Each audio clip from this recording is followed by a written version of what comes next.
আসসালামু আলাইকুম। চলে আসলাম নতুন একটা ভিডিও নিয়ে। আশা করি সবাই দেখবেন শেষ পর্যন্ত।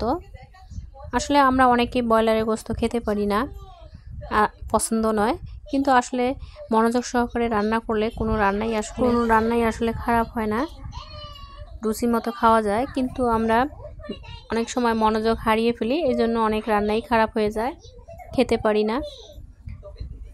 গরম তেলে আমি রসুন পেঁয়াজ বাটাটা আমি ভালোভাবে ভেজে নেব।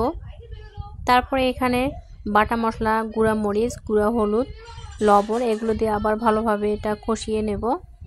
আর মশলাটা যখন ভালোভাবে কষিয়ে নেওয়া হয়, হলুদ মরিচ পেঁয়াজ এগুলো যখন ভালোভাবে কষানো হয়, তরকারির স্বাদটা কিন্তু দ্বিগুণ বেড়ে যায়।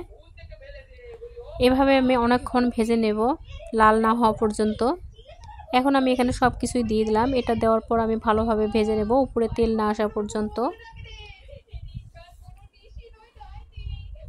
আর এটা অনবরত নাড়তেই থাকতে হবে। এখন আমি একটু এখানে পানি দিয়ে দেব, পানি দিয়ে এটা আবার ভালোভাবে একটু কষিয়ে নেব।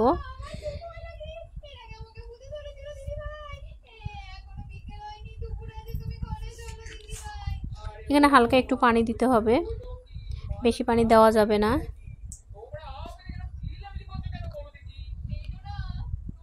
দেখুন আমার তেলটা প্রায় উপরে চলে আসছে।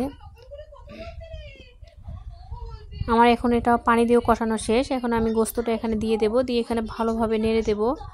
আর এমনভাবে এটা ভেজে নিতে হবে এখানে অর্ধেক সিদ্ধ তেলেই হয়ে যাবে। যখন তেলে অর্ধেক সিদ্ধ হয়ে যায়, তরকারি কিন্তু খেতে দারুণ মজা হয়।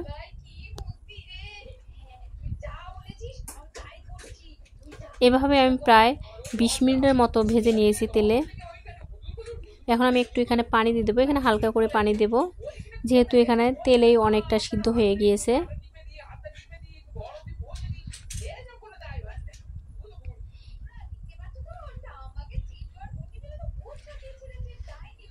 এখন আমি অল্প একটু পেঁপে দিয়ে দেব। পেঁপেটা যেহেতু আমি ভাপিয়ে নেইনি, এজন্য কিন্তু একটু সিদ্ধ হতে আমার সময় লাগবে। আর যখন পেঁপেটা ভাপানো হয় না, তখন কিন্তু তরকারি দিলে অত সহজে সিদ্ধ হতে চায় না। এটা আমার অভিজ্ঞতায় ছিল না আসলে, কিন্তু আজকে আমি রান্না করতে এই অভিজ্ঞতাটা হয়ে গেল। আপনারা যদি কখনো পেঁপে দিয়ে রান্না করেন, তাহলে কিন্তু পেঁপেটা অবশ্যই ভাপিয়ে নেবেন। আমি কিন্তু মাছ দিয়ে রান্না করার সময় পেঁপেটা ভাপিয়ে নেই, কিন্তু আজকে সময়ের অভাবে এটা করা হয়নি। কিন্তু সময়ের অভাব দেখতে গিয়ে আবার সময়টা বেশি লেগে গিয়েছে। পেঁপেটা সিদ্ধ করতে অনেক সময় লেগেছে। সবাই ভালো থাকেন। তরকারিটা আমার হয়ে গেছে। আল্লাহ হাফেজ।